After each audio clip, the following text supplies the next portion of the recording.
Welcome to part 2 of setting up your NetAngel router. If you haven't watched part 1 and how to connect the cords and it's on, obviously you need to connect the cords properly first and turn it on.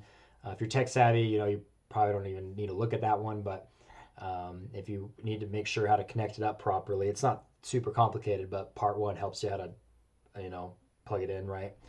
This is part 2, how to go into the router and change the password to it and check out some other things, okay?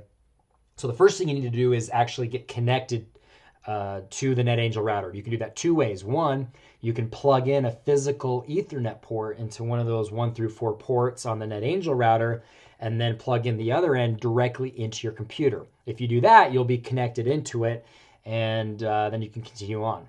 Or you can connect to it via Wi-Fi, and you want to look for the broadcast signal NetAngel. So you go to your Wi-Fi, look for NetAngel, click on that. The password is changeme, all lowercase, okay? It's changeme. And once you're connected, open up a web browser and go to 192.168.14.1. Whoop. 192.168.14.1. There we go. Okay. And to get into the router, the username is admin, and the password, again, is changeme, okay? Once you're in here, the first thing you want to do is go to administration, and then system, and we're going to change the ability to get in, right? So you don't want your kids being able to get access into this and changing things and turning off the filter. So go into here first, change the login name, okay? So we'll do, Bob, and then the password, can be my secret password, okay? And then you apply. And we'll have to use the new login to get into the router. Now the username and the password are case sensitive, so I did a capital Bob, so B-O-B, my secret password. Okay, now I'm in. The second thing I want to do is go to quick internet setup. Okay, this will give me the ability to change my Wi-Fi. It does some detection, make sure everything's in order, and then we can change our wireless settings. So do you want to use the previous settings? No, we don't. So you can change the network name if you want. That's what broadcasts, we can change this to Bob's Wi-Fi.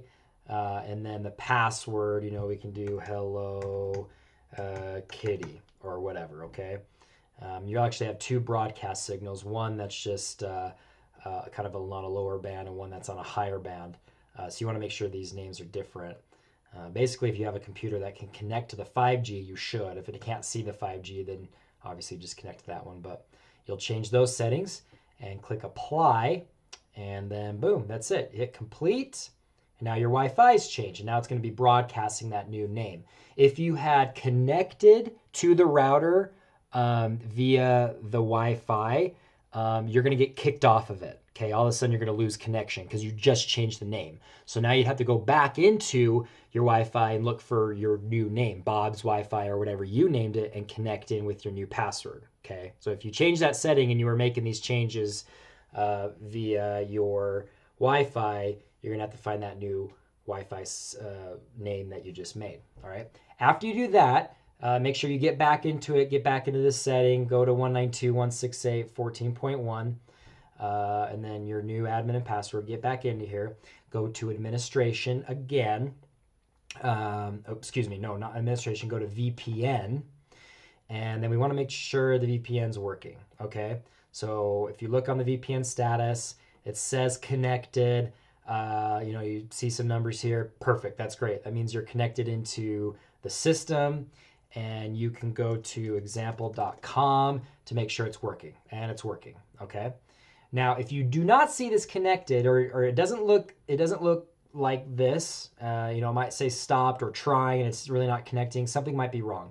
The thing that usually happens is it's basically just off. So if you go to Open VPN Clients and look right here, okay, service state. If this isn't on, click that on, okay, and then click apply, let it load, and then go back here to VPN status and click refresh, and it should pop back up and say it's connected. If it's not working, if you didn't turn it on and click apply and click a refresh and it's working again and it's not working, you need to give us a call, and we'll do some little checking and make sure everything's working properly. Okay, and that's it. It's pretty simple. Thanks for watching.